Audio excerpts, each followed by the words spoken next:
Bismillahirrahmanirrahim.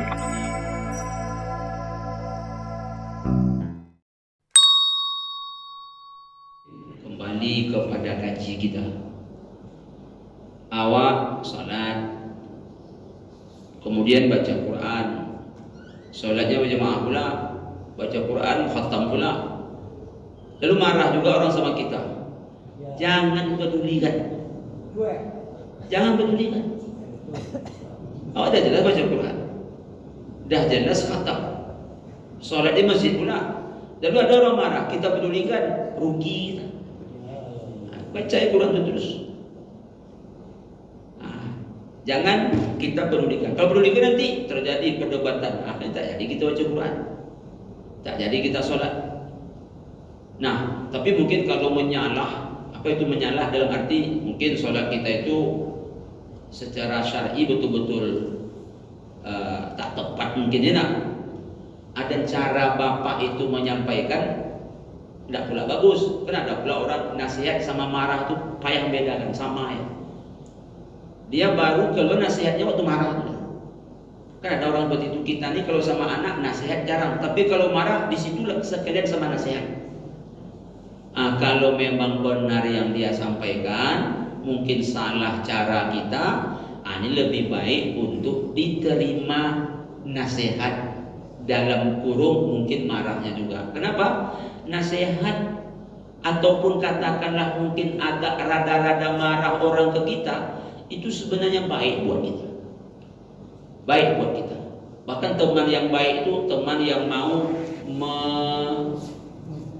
ngasih tahu sama kita, itu teman baik. Tapi kalau ada teman macam mana menunjukkan ke aku, oh kau ni betul, itu bahaya teman macam itu, bahaya. Tapi kita suka teman macam ini pula. Menurut aku macam mana?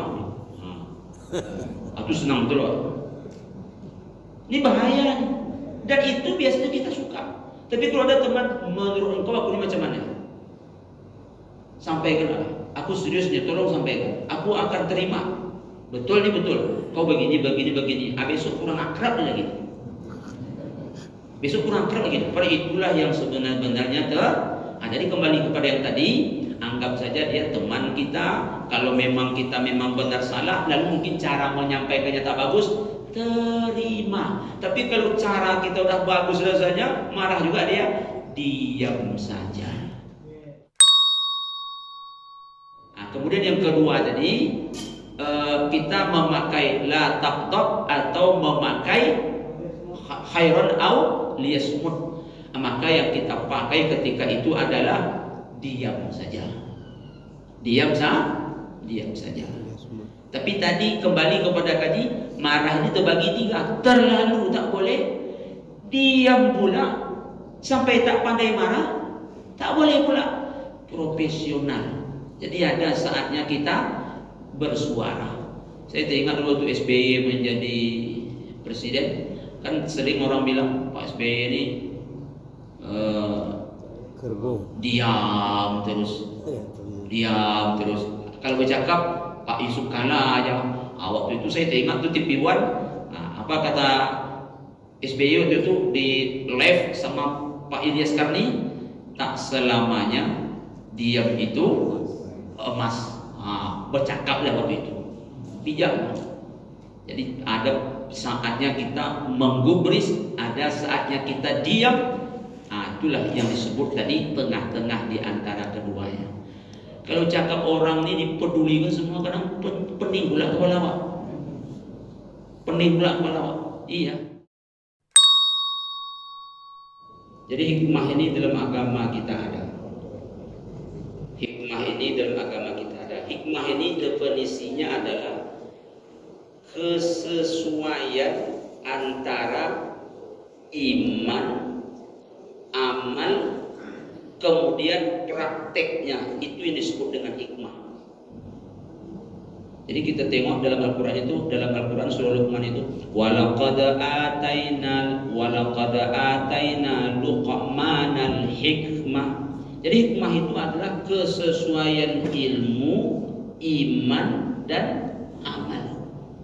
Jadi tiga-tiganya itu dia seiring dan sejalan. Itu dulu. Tiga-tiganya itu seiring sejalan.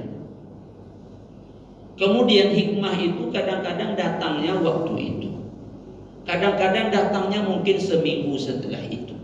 Kadang-kadang datangnya mungkin sebulan setelah itu. Kadang-kadang hikmah itu juga diartikan dengan rahasia. Hikmah itu adalah rahasia di sebalik kejadian, itu namanya hikmah. Rahasia di sebalik perbuatan, itu namanya hikmah. Ada nanti hikmah haji, ada hikmah salat. Contoh hikmah salat, mencegah dari perbuatan keji dan munkar. Kita tak dapatkan waktu itu. Tapi kapan kita merasakan hikmahnya? Ketika berhadapan dengan kejadian itu tadi. Umpamanya ada sesuatu yang membuat kita akan terjerumus, lalu kita bisa menyelamatkan diri kita. Inilah hikmah dari solat yang kita kerjakan kemarin.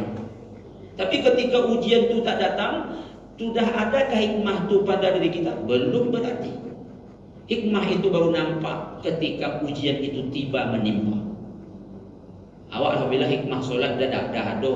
Tapi kesempatan untuk berbuat tak baik itu belum pernah ujian itu datang kepada kita. Begitu datang, bisa kita menghindari. Berarti hikmah itu ada pada diri seseorang. Jadi hikmah itu kadang-kadang sehari, kadang sebulan, kadang setahun, kadang besok-besoknya sama dengan kejadian tadi. Mobil dibocorkan orang, digores orang dindingnya. Padahal mobil itu belum lunas kredit. Makin berat ujian itu. Kredit belum lunas. Habis baru 3 kali bayar. Dirobeknya pula dinding itu. Ini kalau tak seiring iman, ilmu dan prakteknya, maka takkan dapat hikmah. Jadi hikmah ini adalah rahasia tingkat tinggi dari iman, ilmu dan praktek iman, ilmu itu dalam hidup dan kehidupan seseorang. Mungkin tak terjangkau pada hari itu. Mungkin tak akan kita terima balasannya dari itu. Tetapi adalah besok-besok. Manakala kembali kepada kaji tadi, ini pasti ada hikmah. Apa maksud pasti ada hikmah? Sabarlah, kemudian maafkanlah. Tapi itu tadi, itu berat.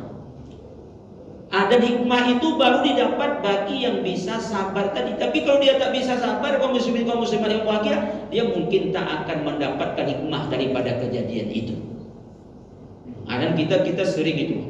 Pemanya dalam hidup kita. Saya dulu pernah pada waktu kecil disuruh oleh ibu saya sekolah di situ. Sementara saya mau sekolah di sini. Lalu saya ikut.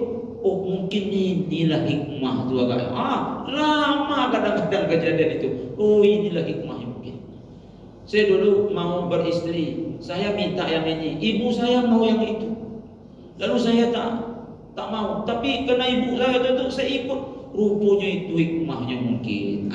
Kadang-kadang hikmah itu terjadi setelah jauh perjalanan kehidupan kita. Tidak spontan dan instan ketika itu. Kenapa Allah kadang-kadang bikin jauh? Agar ketika menunggu hikmah itu kita tetap sabar, kita tetap berbaik sangka. Mungkin ini pasti ada hikmah. Kita biasanya bilang pasti ada hikmah. Wallahu a'lam.